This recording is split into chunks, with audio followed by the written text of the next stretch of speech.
আজ আমরা যে বিষয়ে কথা বলবো তা শুনে আপনি চমকে যাবেন। আপনি কি জানেন আপনার প্রতিদিনকার নাস্তায় যে মধু খান তা হয়তো প্রকৃত মধু নয়, বরং এমন এক রাসায়নিক মিশ্রণ যা শুধুই মধুর মতো দেখতে, কিন্তু আসলে শরীরের জন্য বিষ। আজ আমরা ফ্যাক্টরির ভেতরে ঢুকে দেখব কিভাবে এই মধু তৈরি হয়, কিভাবে সেটা আপনার হাত পর্যন্ত পৌঁছায়, আর কোথায় কোথায় এই চেইনে গোপন প্রতারণা চলছে। প্রথমে বলি, প্রকৃত মধু তৈরি হয় মৌমাছির মাধ্যমে। তারা ফুল থেকে নিঃসৃত মধুরস সংগ্রহ করে নিজেদের শরীরের মধ্য দিয়ে প্রক্রিয়াজাত করে মৌচাকে জমা রাখে। এই প্রক্রিয়াটি অত্যন্ত প্রাকৃতিক ও জটিল, যেখানে প্রকৃতি, পরিবেশ আর মৌমাছির ভূমিকা অনস্বীকার্য। কিন্তু এই প্রাকৃতিক পদ্ধতির চেয়ে দ্রুত আর সস্তায় মধু তৈরি করতে চায় কিছু অসাধু ব্যবসায়ী, আর সেখানেই ঢুকে পড়ে ফ্যাক্টরি ফর্মুলা। বন্ধুরা, এই সব ফ্যাক্টরিতে যে মধু বানানো হয় তা আসলে এক ধরনের কেমিক্যাল সিরাপ, যার মূল উপাদান হলো high fructose corn syrup, glucose, বিভিন্ন ধরনের ফ্লেভার আর রং। অনেক সময় এতে চিনি গলিয়ে বা ইউরিয়া মিশিয়ে মধুর মতো ঘন ও চকচকে করা হয়।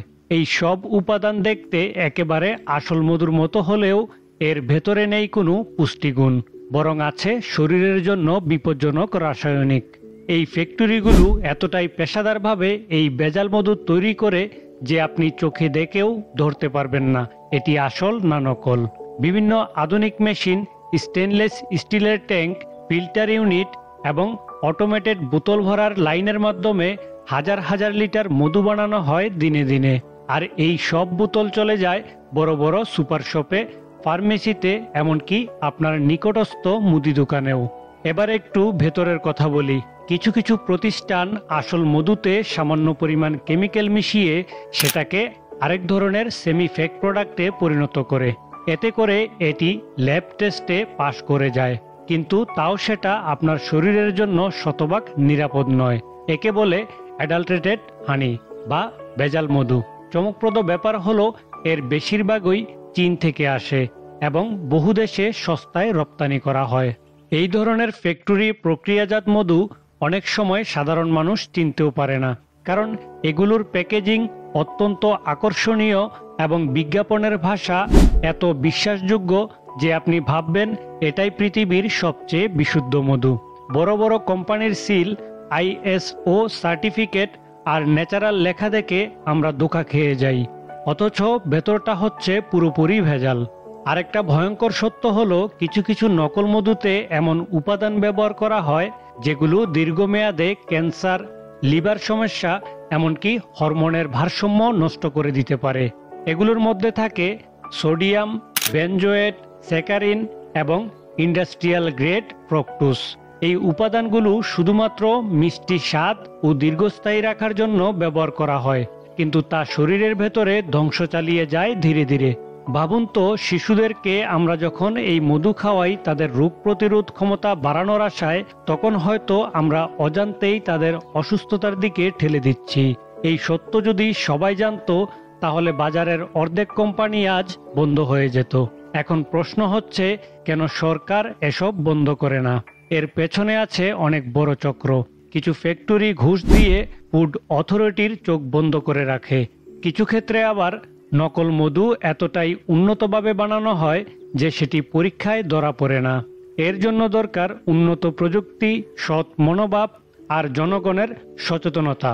বন্ধুরা, আপনি যদি নিজে যাচাই করে দেখতে চান আপনার বাসার মধু আসল না নকল, তাহলে কিছু ঘরোয়া পরীক্ষা করতে পারেন। যেমন 1 চামচ মধু 1 গ্লাস ঠান্ডা পানিতে ফেলুন। যদি সেটা নিচে গিয়ে বসে যায় ও ধীরে ধীরে গলে, তবে সেটা অনেকটাই আসল। কিন্তু যদি পানির সঙ্গে সঙ্গে মিশে যায়, তাহলে বুঝবেন সেটা ফেক। আরেকটা টেস্ট হচ্ছে আগুন পরীক্ষা। আসল মধু তুলার মধ্যে দিয়ে জ্বালালে আগুন ধরে যায়, কিন্তু ফেক মধুতে পানি থাকে, তাই সেটা সহজে জ্বলবে না। তবে এসব টেস্ট শতভাগ সঠিক না হলেও সাধারণ ধারণা দিতে পারে। অনেকেই প্রশ্ন করেন, আচ্ছা ভাই, তাহলে কি মধু খাবই না? অবশ্যই খাবেন। প্রকৃত খাঁটি মধু এখনো আছে, তবে সেটা পেতে হলে আপনাকে বিশ্বাসযোগ্য উৎস খুঁজে বের করতে হবে, যেমন স্থানীয় মৌচাষী, প্রত্যয়িত অর্গানিক ফার্ম বা গবেষণা ল্যাব যাচাই করা ব্র্যান্ড। এখানে একটা কথা বলা খুব দরকার। মধু শুধুই খাবার না, এটা হচ্ছে এক প্রকার ঔষধ। আয়ুর্বেদ, ইউনানি এবং আধুনিক বিজ্ঞান পর্যন্ত মধুর উপকারিতা স্বীকার করেছে। কিন্তু যখন এই ওষুধটাই বিষে পরিণত হয় তখন সেটাই সবচেয়ে বিপজ্জনক।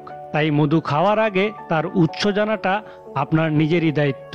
চলুন একবার ভাবি, আমরা যদি সবাই সচেতন হই, নকল মধু বর্জন করি, তাহলে কোম্পানিগুলোকেও বাধ্য হতে হবে আসল পণ্য তৈরি করতে।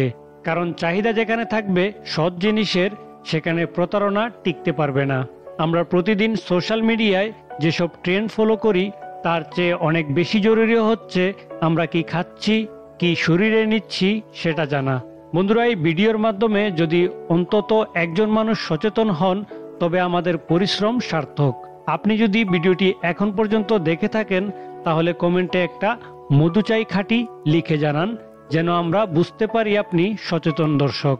আর যদি মনে করেন এমন গুরুত্বপূর্ণ তথ্য আপনার পরিবার বা বন্ধুদেরও জানা উচিত, তাহলে ভিডিওটি শেয়ার করুন এখনই।